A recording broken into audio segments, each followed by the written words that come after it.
Hey there, it's Dave with FlipperForce. Excited to announce that we just launched our new default analysis settings, which you can use to set up all of your preferred analysis settings for your flip analysis. So that way you can set up all of your buying costs, your holding costs, your selling costs, your financing preferred methods and stuff like that up front. So that way everything's set up for you and you can analyze your house flips faster than ever.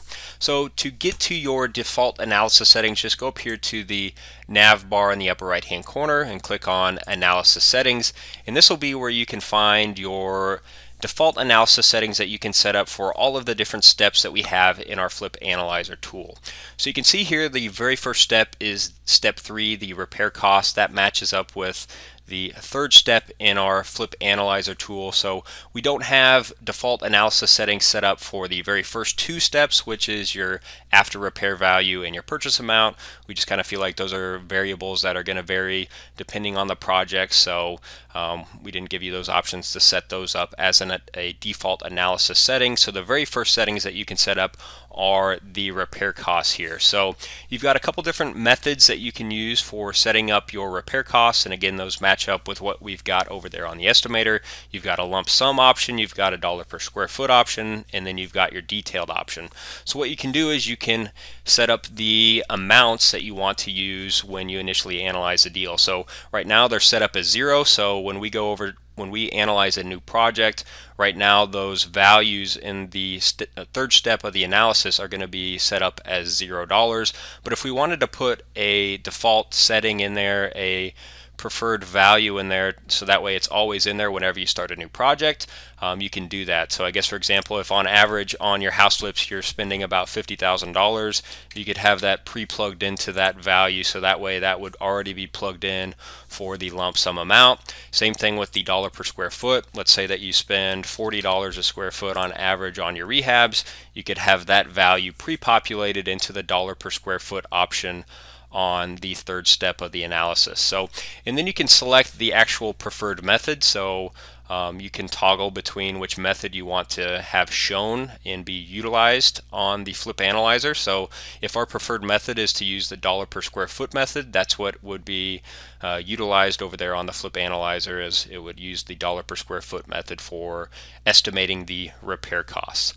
The next steps are going to be setting up your buying, holding, and selling costs. So this is probably where you're going to get the most benefit out of the new default analysis settings, is being able to set up these detailed itemized lists. So I guess, for example, on buying costs, again, we've got the 3 different calculation methods. You can do lump sum, you can do percent of purchase, or you can do itemized. So I guess, for example, on the average project, if you spend about $2,000, you could plug that in as your default lump sum amount, or maybe you spend about 2% of the purchase price, you could plug that in as your default percent of purchase price amount. Or if you want to go through and set up all of your detailed and itemized list of buying costs, you can set up that detailed list that's going to be shown on the itemized option here. So you can see we've got it pre-populated with a list of common buying cost items that you might have, but if you need to tweak some of these values, so if you spend more money on title insurance or title searching, you can do that. If you have some additional costs that you want to plug in here, or add some new items in here, delete items, whatever you want to do to really customize this to however you want to for your buying costs, you can do that. And then whatever list you have here populated in your default analysis settings will be utilized over there on the flip analyzer whenever you create a new project. So let's select the itemized option. So that's going to be the one that we use whenever we add a new project and analyze a new deal. Now we can move on to our holding period and our holding costs. So the holding period, that's going to be the rehab timeline and the sales timeline. So how long you think it's going to take to actually renovate the property and then sell the property. So again, if you've got an average amount of time that it takes you to rehab the property, you could plug that in here. So if that's 3 months, you could do that there. And then if it takes you about 2 months on average to sell the property, or 1 month, whatever that is, you can plug that in there. and that will be used as your total holding period. So you can see right now basically our total holding period is going to be 5 months. That's our rehab timeline plus our sales timeline. And then we get into calculating the holding costs. So again, you've got your different methods of calculating the cost. You've got your lump sum option, you've got your dollar per month option, and then you've got your itemized list. So lump sum, again, if you maybe spend $3,000 or something like that on holding costs, you could just plug in a value of $3,000. Or if you spend on average maybe $750 a month for your holding costs, you could just plug in a quick $750 a month, which is going to be multiplied by our total holding period to calculate that total holding cost for the project. Otherwise, again, we have our itemized option, which you can use to set up a detailed list of all of your holding costs that you've got on the property. So property taxes, whatever that might be, you've probably got a typical amount for the typical size property that you're working with in your area. Utilities, you might spend $250 to $300 a month on utilities. Insurance, $150 a month, whatever that is for you. Set that up as your default analysis amount. Maintenance, that's going to be kind of lawn mowing or snow removal, stuff like that. For some reason it's snowing in Missouri right now. Let's just plug in $100 per month there for maintenance. And now all of these itemized lists of holding costs, again, are going to be pre-populated over there on our holding costs whenever we analyze a new deal. Again, we can add in additional holding costs if we want to, or we can delete some of these that we're not using. So I guess if we never work in a neighborhood with HOAs, we could delete that one from the list. Next, we'll move on to the selling costs. So again, just like the buying costs, holding costs, you can set up a lump sum option. So it's really going to kind of vary depending on the after repair value, but you could plug in an amount. Maybe you spend $20,000 on average, or you could just leave this as zero. You can leave these as zero, and they'll actually just be shown as zero whenever you go to analyze the deal.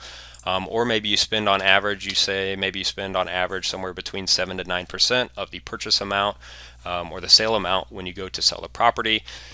So you can plug in that value there as well.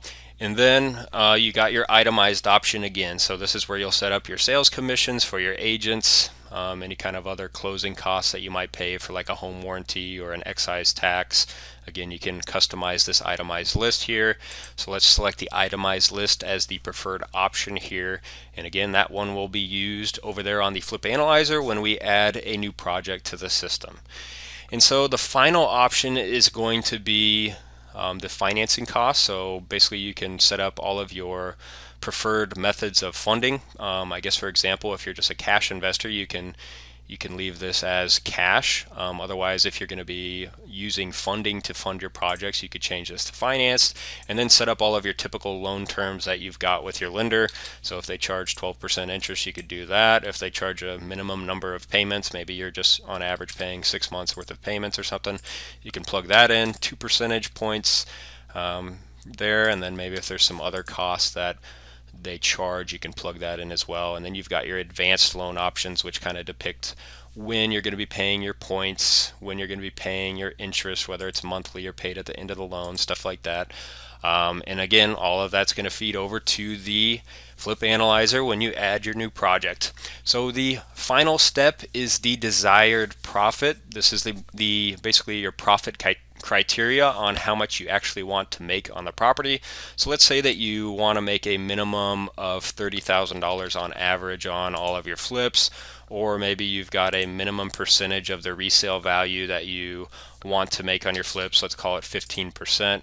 We can plug that in as just kind of our desired profit criteria that'll be used on all of our flips that we're analyzing for our deals. So let's save these settings here. And then let's show you what happens when we go to add a new project. So we're going to add a new project here. Let's just say, okay, we're adding that puppy in here, and now we are going to analyze the deal. And what you'll see is once we analyze the deal and open up the Flip Analyzer tool, all of those default costs are going to be populated over here for steps 3 through 6. So you can see some of that is already populated here. We've got our buying costs, our holding costs, and our selling costs are populating.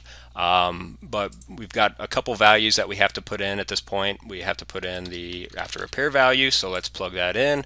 And then let's plug in the purchase price. So let's say that we bought the property for $100,000. So those are going to really be the only two variables that we need to set up.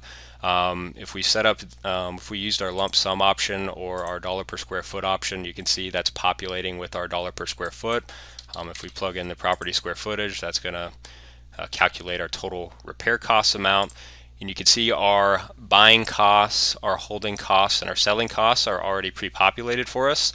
Again, they're using the itemized option because that's the preferred method that we had selected. And you can see this is our list of everything that we had set up in our default settings for our buying costs here. So we've got $2,300 of buying costs. And then we've got our holding costs down here. We've got our rehab timeline, our sales timeline of 3 months for the rehab and 2 months for the sales timeline, for a total timeline of 5 months, multiplied by our itemized holding costs that we'd set up in our default analysis area. So that's already pre-calculated for us there. And then finally, we've got our detailed costs here, or detailed selling costs here, that has our sales commission, all of our other selling costs that we're going to pay. So again, all of that was set up with our detailed default settings that we set up over there, and that's pre-populated for us. So I think we selected the loan amount as the preferred method. We might have to add a loan here. Once we do that, again, it's going to populate with all of our loan terms. The only thing we may want to look at is the loan to value option and maybe pick what the loan amount is, whether it's going to be a lump sum amount, a purchase and repairs, or ARV. So we may just have to kind of tweak some of this stuff, but ultimately you'll see that the loan terms are all set up for you. So we've got our interest rate populated already, we've got the number of payments, points, and other costs. So all of that is already set up for us based upon our default analysis settings. And so finally, the app calculates how much profit is in this deal based upon the after repair value, subtracting out all of your project costs. And then you've got your desired profit amount. So this is the amount of profit that you actually want to make on the deal, which is used to calculate your recommended maximum purchase price here. And so you can see it was using the percent of resale value as our preferred calculation method for calculating our desired profit. And so our desired profit on this deal is $37,500. So we could offer up to $111,000 for this property if we want to make $37,000 on this flip. So hopefully that new default analysis settings will save you a whole bunch of time. Basically, again, all you'll have to really do is just plug in that after repair value, plug in your purchase price amount, take a peek at your repair costs. Just make sure that whatever default settings you had set up for your repair costs makes sense for the actual scope of work that you've got on your specific project that you're analyzing. But all of the buying costs, the holding costs, the selling costs, those should all be good to go and set up for you. And then you'll have to kind of take a peek at your loan setup. Just make sure that you've got the loan amount that you want, the LTV ratio for the percentages is all set up correctly. But otherwise, those loan terms should be plugged in just how you want them and how you typically pay your lenders for your projects. So if you have any questions on our default analysis settings, let us know.